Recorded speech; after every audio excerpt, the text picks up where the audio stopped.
오늘 하나님 말씀은 사무엘하입니다. 사무엘하 15장 1절부터 12절의 말씀입니다. 사무엘하 15장 1절부터 12절의 말씀 교독하겠습니다.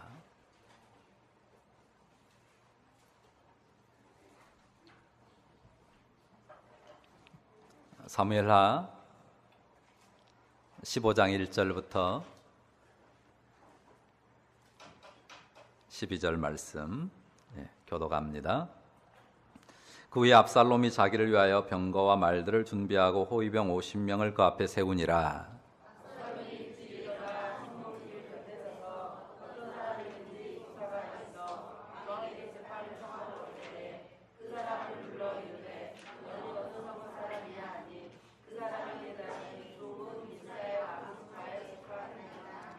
압살롬이 그에게 이르기를 보라, 내 일이 옳고 바르다마는 내 송사를 들을 사람을 왕께서 세우지 아니하셨다 하고,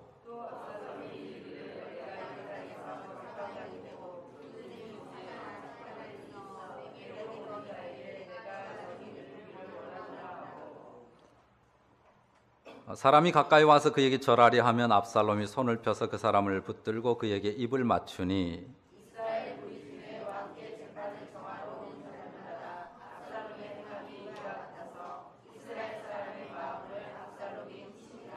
사 년 만에 압살롬이 왕께 아뢰되 내가 여호와께 서원한 것이 있사오니 청하건대 내가 헤브론에 가서 그 서원을 이루게 하소서.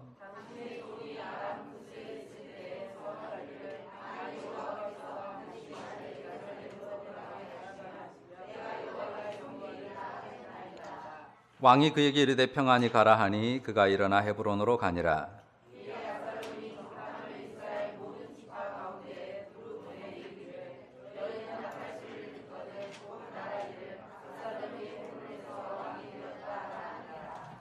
그때 청함을 받은 200명이 압살롬과 함께 예루살렘에서부터 헤브론으로 내려갔으니 그들은 압살롬이 꾸민 그 모든 일을 알지 못하고 그저 따라가기만 한 사람들이라.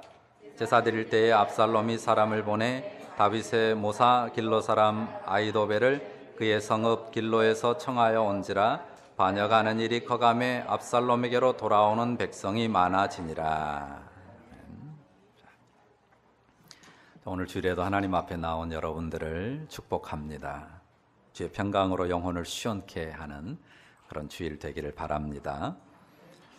자, 오늘 본문에는요, 이 다윗의 아들 압살롬이 자기 아버지 부왕 다윗을 대항하여서 반란을 도모하는 내용이 나옵니다. 이 아들이 왕자가 아버지를 반역하는 그런 일들이 역사 속에 종종 등장하는 내용이긴 하죠. 하지만 참 안타까운 일이 아닐 수 없습니다. 천륜을 어기고 이 아버지가 앉은 자리를 아들이 찬탈하려고 하는 이 반역의 일은, 이렇게 반역을 꾸미는 일은 사실 정말 가슴 아픈 일입니다. 자, 압살롬이 가장 먼저 무엇을 합니까? 압살롬이 반역을 시작할 때 먼저 사병을 준비합니다. 그리고 그 다음에 무엇을 준비합니까? 백성들의 여론을 준비하죠. 이 백성들에게 불편함을 주는 현행 법 체계를 자기가 왕이 되면 그런 불편함이 없도록 잘 바꿀 것이다라고 하는 메시지와 함께 백성들 한 사람 한 사람에게 아주 겸손하고 친근한 왕제로서 자신의 모습을 인각시켰습니다. 압살롬이 몇 년을 그렇게 준비했나요? 7절 보십시오. 몇 년 준비했죠? 4년을 꼬박 그렇게 준비를 했습니다. 그리고 자기 아버지가 처음 유다 지파의 왕이 되었던 헤브론으로 내려가서요, 거기에서 왕에 취임을 합니다.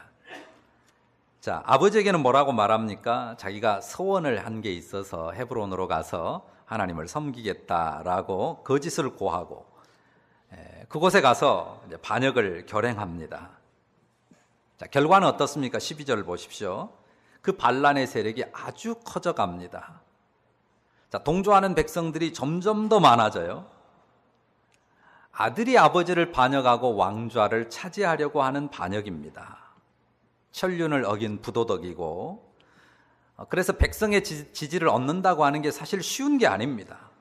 그런데 이 일이 일사천리로 진행이 됐어요.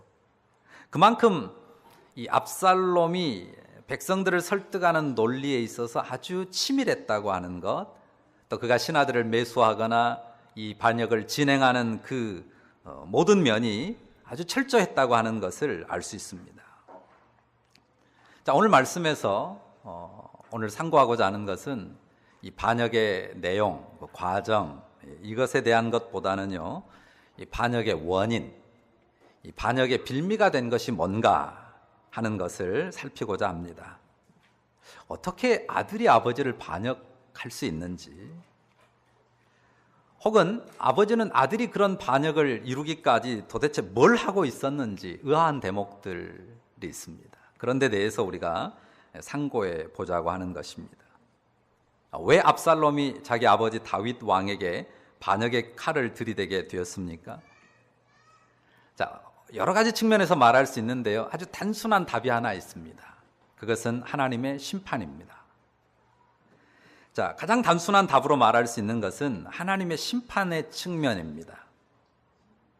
자, 앞에서 압살롬이 그 형 암논을 죽인 것도 그렇고요, 지금 압살롬이 그 아버지를 반역하고 있는 일도 하나님이 다윗에게 예고한 심판이 시행된 것이다 라고 말할 수 있습니다.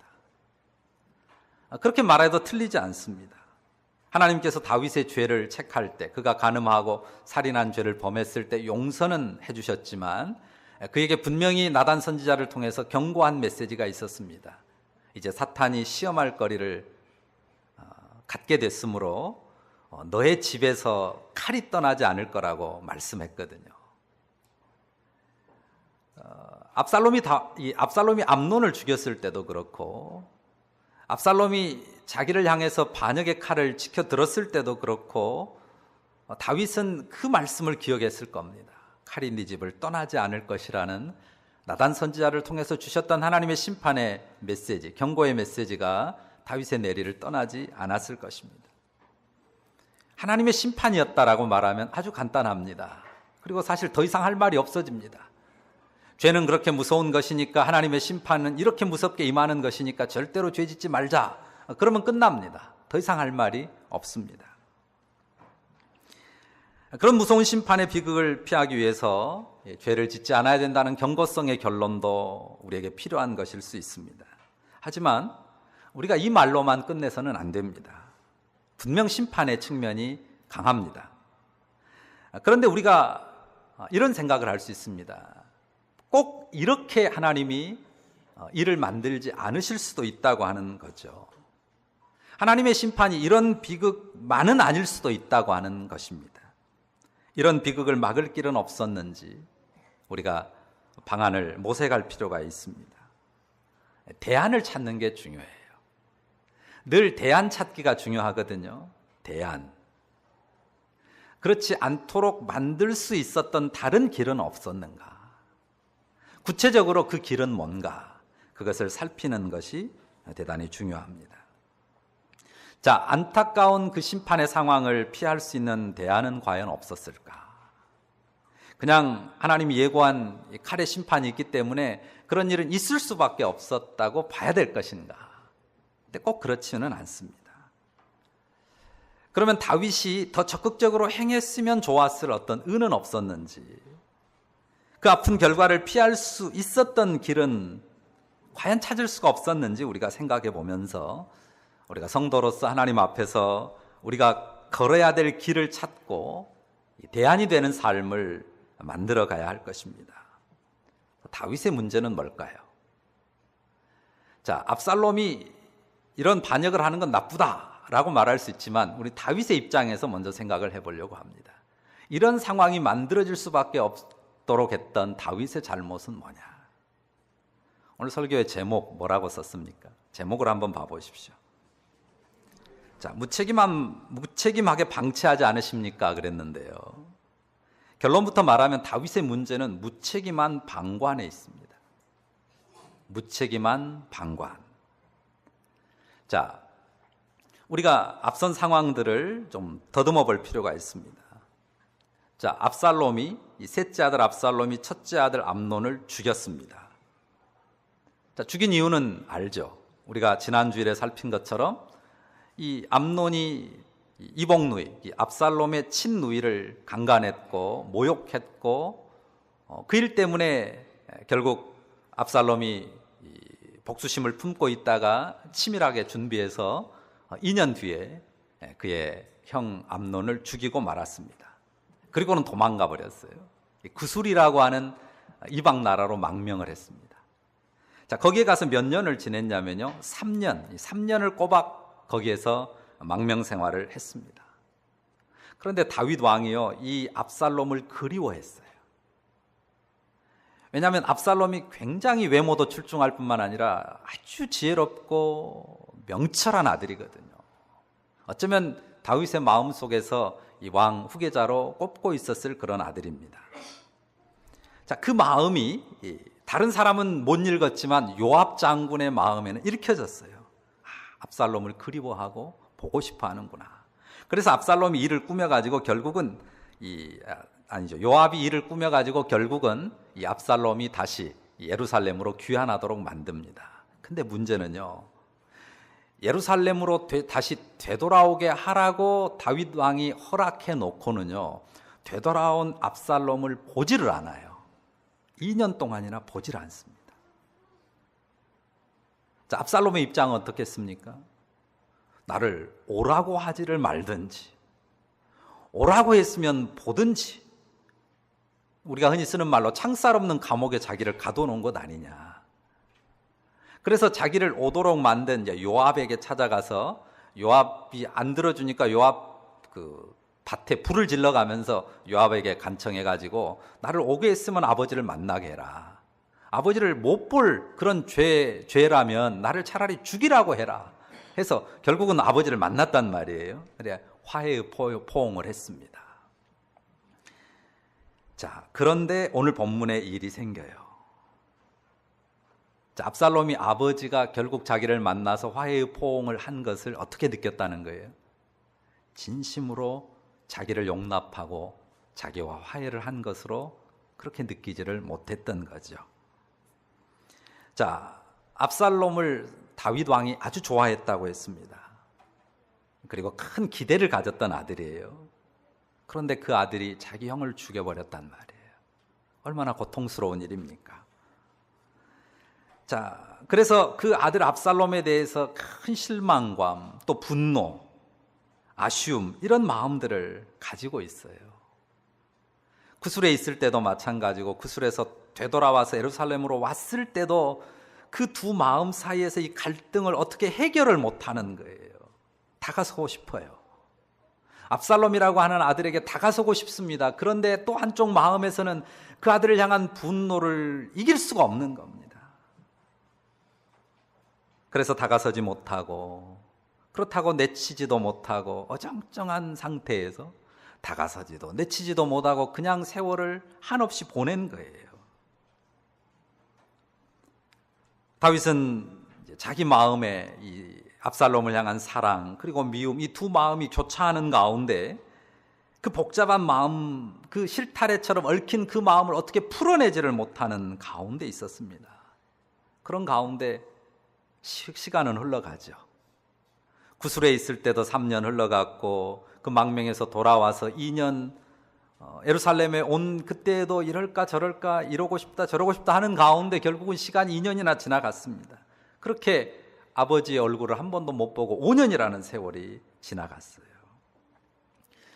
사실은 압살롬이 그 형 암논을 죽일 때도요, 다윗은 어떻게 하지를 못했습니다. 지난 수요일에 그 부분에 대해서 잠깐 살폈는데요, 다윗은 그때도 사실은 침묵으로 일관했어요. 다말을 위로한 적도 없고, 압살롬에게 가서 뭐라고 이야기한 적도 없고, 암논을 불러다가 책망하거나 그의 왕좌를 박탈하거나 벌하거나 한 것도 없이 그냥 지나갔단 말이에요. 그런 가운데 압살롬이 치밀하게 복수 계획을 세워가지고 그 형 암논을 죽이고 말았던 거죠. 그런데 그 압살롬을 대하는 일에 있어서도, 압살롬과의 관계에 있어서도 이번에도 다윗은 철저하게 침묵으로 일관했단 말이에요.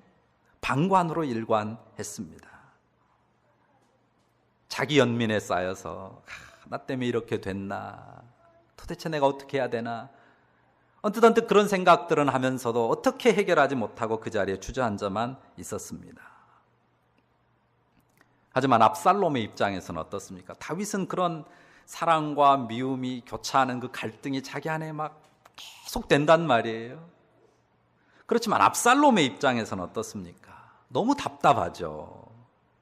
아버지가 자기를 그렇게 방치하고 소외시킨다고 하는 것은 너무하다는 생각이 들죠. 아버지가 자기를 마지못해 받아들였던 것뿐이고 마지못해서 포옹한 것뿐이었구나, 마음에서는 자기를 버렸구나 하는 생각이 압살롬의 마음에서는 아주 짙게 느껴질 수밖에 없는 것입니다. 제가 자주 말씀드립니다마는 상대방의 입장에서 생각하는 게 중요해요. 다윗의 입장만 보면 충분히 다윗이 이해가 되거든요. 그렇지만 압살롬의 입장에서 보면 아버지가 나를 버렸고 아버지가 나에 대해서 철저하게 무관심하다고 느낄 수밖에 없는 겁니다. 그래서 결국은 다윗이 속으로 얼마나 많이 고민했든 간에 나타난 것은 무책임한 방관이었어요. 나타난 결과는, 눈에 보인 것은 무책임한 방관이었다고요. 압살롬도 그 아버지 다윗의 마음을 들여다보지 못해요. 어떻게 알겠어요? 결국 다윗은 아버지로서 연민은 가졌지만은 아버지로서 아들에 대한 책임 있는 태도, 책임 있는 모습들을 보여주지 못했습니다. 그래서 오늘 무책임하게 방치하지 않으십니까? 라고 그렇게 질문을 던진 것입니다. 자, 자녀에 대한 아버지로서의 책임과 역할을, 자녀에 대한 아버지로서의 역할과 책임은 면제 불가능한 것입니다. 왕이라도 그 책임과 역할은 피할 수가 없습니다. 자, 왕의 신하들이 도와줄 수는 있죠. 그렇지만 아버지의 역할은 왕이라도 그 신하들이 전부 대신해 줄 수는 없습니다. 그래도 책임은 아버지의 몫입니다. 자, 다윗이 슬픔 가운데 아마 후궁들의 품을 전전했을 수 있습니다. 어찌 알지 못하는 자기 마음의 슬픔을 달래기 위해서 그렇게 시간을 보냈을 수 있죠. 그러나 그 시간에 그가 힘들어도 적극적으로 자식들을 찾아야 했어요. 힘들어도 적극적으로 다말도 만나야 했고 압살롬도 만나야 했고 암논도 만나야 했어요. 그런데 그 일을 포기했고 뒤로 미루고 그저 주저앉아 있었습니다. 사실 답을 찾기가 어려워요. 암논의 일의 경우도 그렇고요. 이번 일도 그렇습니다. 사실 답을 찾기가 어렵습니다. 그래도 자꾸 만나다 보면, 만나서 대화하면서 하나님 앞에 기도하면서 지혜를 구하면 또 하나님께서 길을 찾게 하실 수가 있죠. 다윗이 아비로서 자녀들의 이야기를 듣고 또 그들의 이야기를 들어줄 뿐만 아니라 그들에게 하나님의 법도와 사랑을 그리고 삶의 지혜를 전했어야 합니다. 그리고 무엇보다 그 교제 안에서 하나님의 법도와 사랑이 세워지도록, 그 집안에 세워지도록 힘써 수고했어야 합니다. 그런데 다윗이 그 일에 있어서 전혀 무책임했습니다. 그냥 방관하고 방치하고 그냥 주저앉아 있었습니다. 우리는 어떻습니까? 사실 부모로서 누가 그런 생각 안 하겠어요? 누구라도 다 하죠. 관심이 있습니다. 사랑의 마음이 있죠. 물론 진짜 무관심한 사람도 있어요. 저 사람이 아버지가 맞나 싶게 전혀 자식 일에 무관심한 사람도 있기는 합니다. 그러나 대부분 마음은 있어요. 그리고 대부분의 아비들은 그렇게 생각할 뿐만 아니라 시도도 합니다. 그런데 어떻습니까? 그 일이 쉽지 않아요. 대화가 잘 됩니까? 아이들하고? 잘 안 됩니다. 자, 어린애들 어때요? 아빠가 맘먹고 부르는데 애가 엄마 품도 잘 안 떠나려고 하는 아주 어린 애들 있죠.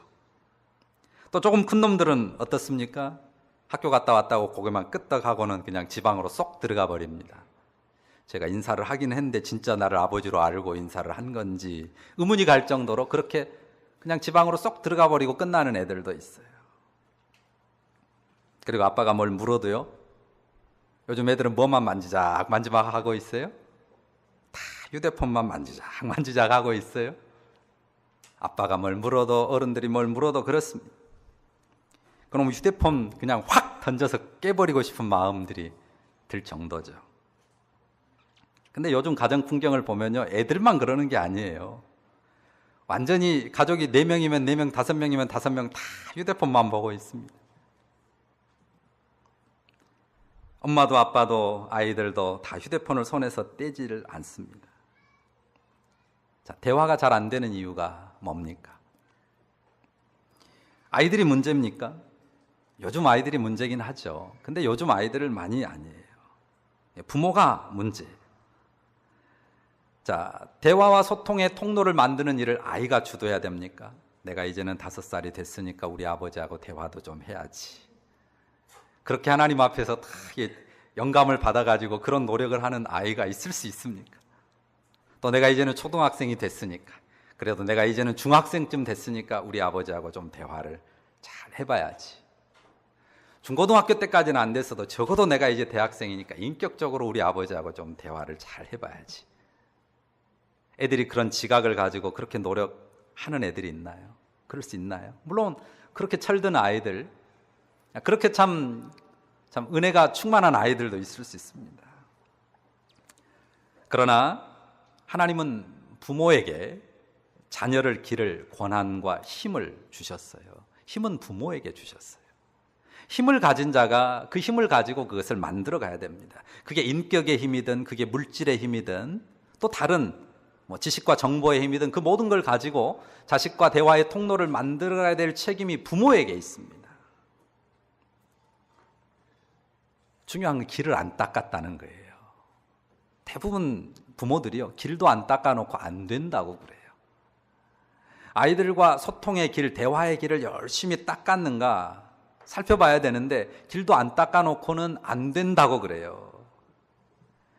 길을 만드는 수고는 아주 조금 해놓고도 뻥 뚫린 대로를 기대합니다. 부모가, 특히 아비들이 아이와 대화의 채널을 만들어야 돼요. 부모가 해야 되는데 특히 누가 해야 된다고요? 아버지들이 해야 돼요. 이 일은 특히 언제 해야 될까요? 아이들이 어릴 때 가장 주력해서 해야 됩니다. 물론 커서도 하지만 어렸을 때 주력해야 됩니다. 특히 아버지가 할 수 있는 대로 많은 시간을 자녀와 보내면서 소통의 통로를 만들어야 합니다. 인격적인 대화의 채널을 아버지가 만들어야 합니다. 물론 힘들죠.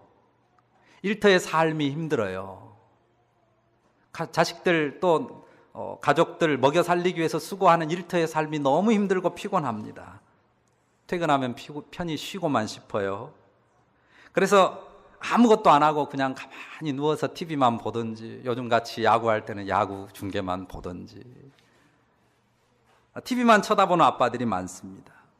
또 어떤 아빠들은 직장 동료들과 어울려서 밤늦게까지 직장 상사나 고객들이나 이 알코올에 젖은 안주와 함께 열심히 씹어주는 일을 하는 사람들 많죠. 그래서 스트레스를 푸는 분들 많습니다. 어떤 사람은 틈만 나면 골프 연습장으로 향하는 사람도 있고요. 또 어떤 사람은 틈만 나면 낚시 가방 메고 이곳저곳으로 돌아다니는 사람도 있습니다. 게임장이나 화투판을 전전하는 아빠들도 있습니다. 왜 아이들과 시간 함께 하기가 어렵습니까? 나라와 민족의 대의를 위하여 뭔가를 고심하고 일하느라고 그렇습니까? 부모들이 자신을 돌아봐야 되는데 특히 아빠들이 자기를 돌아봐야 합니다. 아이들과 함께 놀아주고 아이들 공부를 돕거나 하는 일을 뒷전으로 미루고 있지 않는지 살펴야 됩니다. 그런 일은 엄마가 할 일이고 또 더러는 할머니나 할아버지에게 떠맡기는 경우가 많습니다. 엄마가 할 일이라 치부하고 또 혹은 할아버지 할머니에게만 떠맡기는 경우가 많습니다. 그런 아빠가 감당할 영역이 아주 큽니다. 아빠만 감당할 수 있는 영역이 아주 커요. 그것은 엄마가 혹은 할아버지 할머니가 대체하지 못합니다.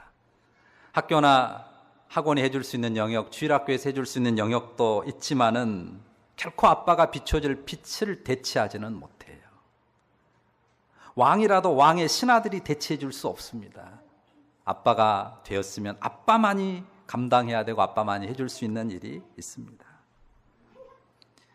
물론 아까도 말한 것처럼 아이들도 노력해야 될 부분도 있죠. 그렇지만 그 책임은 부모에게 있습니다. 노력을 해야 됩니다. 그리고 많은 시간을 들여야 됩니다. 직장 일도 중요합니다. 직장의 동료, 또 좋은 동료가 되고 좋은 친구가 되는 것도 중요합니다. 그런데 그건 1순위가 아닙니다. 하나님 앞에서 1순위는 자식에게 존경받는 아빠가 되는 것이고 자식에게 존경받는 좋은 엄마가 되는 것입니다. 만약 거기에서 실패하면 어떻게 될까요? 아무리 직장에서 좋은 동료가 되고 이웃과 좋은 친구가 돼도 결국은 허망함에 쓰러질 수밖에 없습니다. 생각해 보십시오. 여러분이 다 잃고 모두가 여러분을 다 떠난 가운데서도 그래도 끝까지 남을 사람이 있다면 누구겠어요? 여러분 곁에 그래도 끝까지 남을 사람은 여러분의 자녀입니다. 왕이라도 되는 것처럼 바쁜 척 하지 마세요.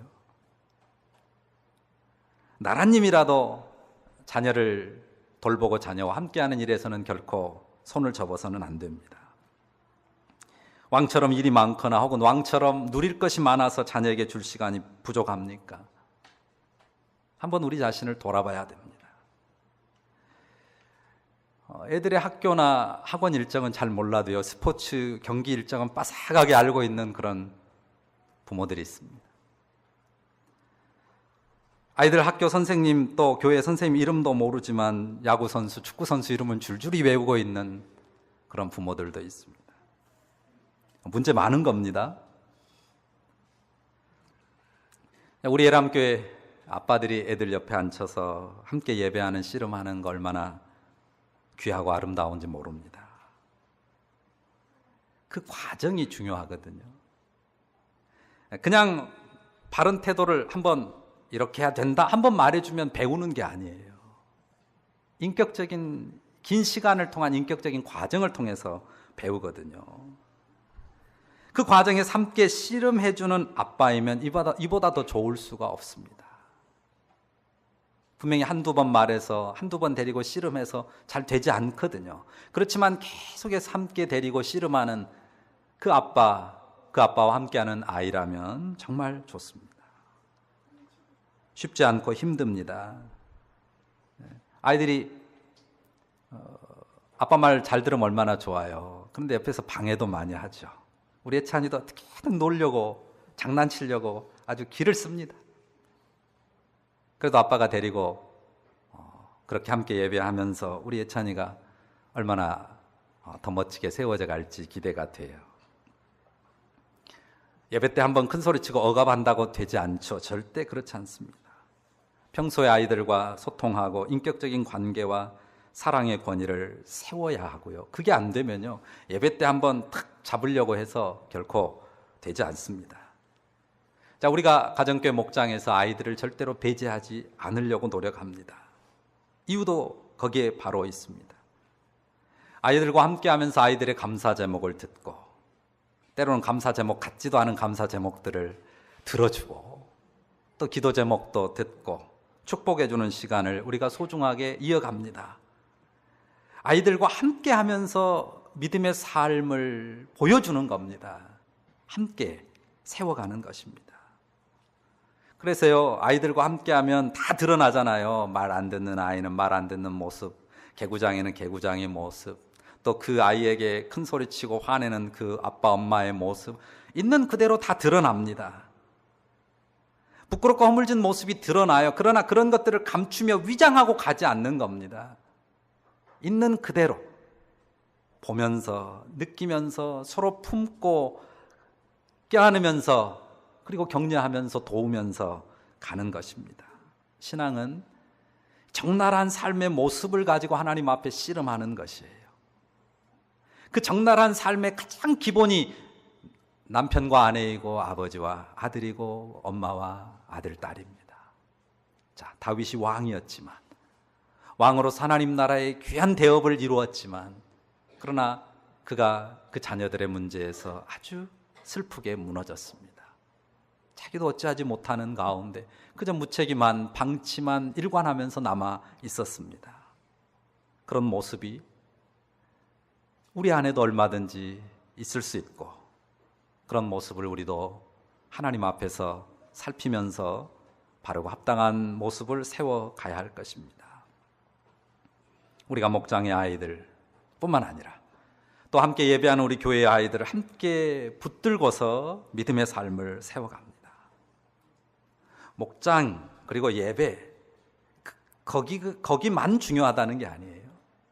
예배를 통해서 그리고 목장을 통해서 평소의 과제가 발견이 되죠.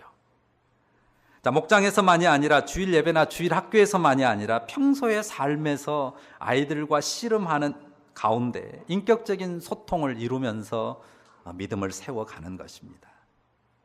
그래서 우리가 믿음의 삶이 아빠의 자리에서, 엄마의 자리에서, 남편의 자리에서, 아내의 자리에서부터 하나님 앞에 진실하게 세워지고, 그리고 그 믿음을 전하고 믿음으로 격려하고 서로 돕고 섬기는 삶이 우리에게서 멈추지 않고 또 우리 이웃에, 우리 지체들의 자녀들, 또 그들의 부부와 그 가정, 삶 전체를 세워가는 일에 우리가 온전함을 이루려고 하는 것입니다. 다시 말씀드립니다. 마음에 사랑이 없는 게 아니에요. 원함이 없는 것도 아닙니다. 어려워요. 시도해도 잘 안 됩니다. 그리고 실패한 경험도 많습니다. 그래서 계속 주저해요. 그런데 시간은 흘러갑니다. 그러다가 어린 시절, 자녀가 어린 시절, 사춘기 시절 다 지나갑니다. 절대로 주저 하면서 머물러 있어서는 안 됩니다. 주저 않고 주저 하는 가운데 머물러 있다 보면 결국 무책임하게 방치하는 사람이 됩니다. 제가 이 말씀을 보면서 제 자신도 많이 살펴보게 됐어요. 물론 제 아이들 다 컸고, 이제 아이들에 관한 부분은 물론 적지만, 이제 더 확대된 이 지체들과의 관계에서 제가 무책임하게 방치한 부분들이 참 많았다라는 생각을 마지막으로 하게 됐어요. 우리가 부모와 자녀들 향해서만이 아닙니다. 우리가 부모와 자녀를, 그리고 자녀와 가족을 기본으로 해서 우리의 모든 사회적 관계에서 하나님 앞에서 내가 감당해야 될 책임을 정당하게, 무책임하게 방치하지 않고 정당하게 책임 있게 감당하고 있는지를 살펴서 우리의 삶을 꾸려가는 가운데 우리 성도들의 삶이, 우리의 삶의 모든 관계에서 하나님 앞에 책임 있는 삶, 하나님 앞에 책임감 있는 삶을 살아가는 가운데 죄와 사탄의 시험을 이기고 하나님 나라의 아름다운 모습들을 이루어내는 그런 성도들이 되어야 할 것입니다. 그런 은혜가 우리 성도들 가운데 충만하기를 바랍니다. 기도하십시다. 오늘 주신 말씀 생각하면서 기도하겠습니다. 혹시라도 내 스스로가 무책임하게 방치하고 그저 주저앉아서 미루고만 있으면서 머무르고 있지 않았는지, 그런 모습들을 살피면서 하나님 앞에 마땅히 세워져야 될 책임 있는 자리에서 책임감을 감당할 수 있도록 각자 기도하도록 하겠습니다. 기도합니다.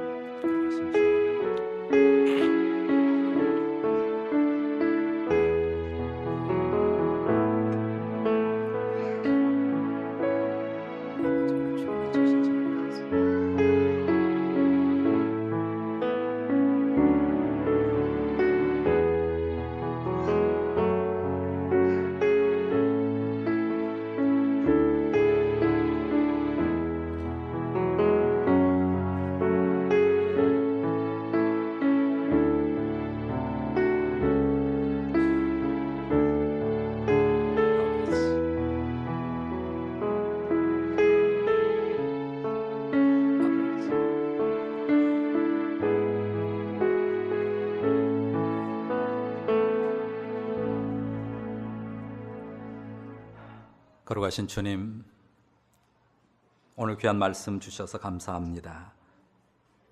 우리가 하나님 앞에서 받은 책임, 의무, 세상에 여러 크고 귀한 역할들도 있지만 가장 먼저 아비로서, 어미로서 자녀들을 품고 그들을 함께 하나님 앞에 세워가기 위해서 인격적으로 교통하며 대화의 통로를 이루어가며 그 가운데 하나님의 사랑과 공의를, 그 법도를 전하면서 세워가는 그런 수고에서 우리가 많이 무책임했고 많이 방치했던 모습들을 보게 하시니 감사합니다. 아버지, 우리가 무책임하게 방치하는 자들이 되지 않기를 원합니다. 하나님, 우리가 무책임하게 방치해서 관계에 깊은 골이 생기고 회복하기 어려운 심각한 상황으로 치달아가는 그런 경우들이 많은 것을 깨닫습니다. 하나님, 힘 주시기를 원합니다. 우리 영혼에 힘을 주셔서 우리가 우리 주 예수 그리스도의 그 십자가를 바라보고 십자가를 향해 가는 것 때문에 어렵더라도 힘들더라도 관계를 회복하고 또 그 가운데 정말 심각한 위험 요소들을 방지할 수 있는, 막아낼 수 있는 그런 하나님의 사람들 되게 하옵소서. 이 시대 가운데 어둠의 공격들이 아주 강력합니다. 그러나 우리가 정말 하나님 앞에 바른 관계를 회복하고 정 사랑의 관계들을 돈독하게 세워가는 것 때문에 어둠의 권세를 대항하여 승리하는, 그래서 하나님 나라의 평화를 이루고 평화를 만들어내는 평화의 사신들이 될 수 있도록 은혜 베풀어 주옵소서. 우리와 우리 자녀들이 그런 힘을 가진, 우리 예람교회 모든 지체들이 그런 힘과 능력을 가진 하나님의 사람들로 성장해 가도록 역사해 주옵소서. 예수님 이름으로 기도합니다. 아멘.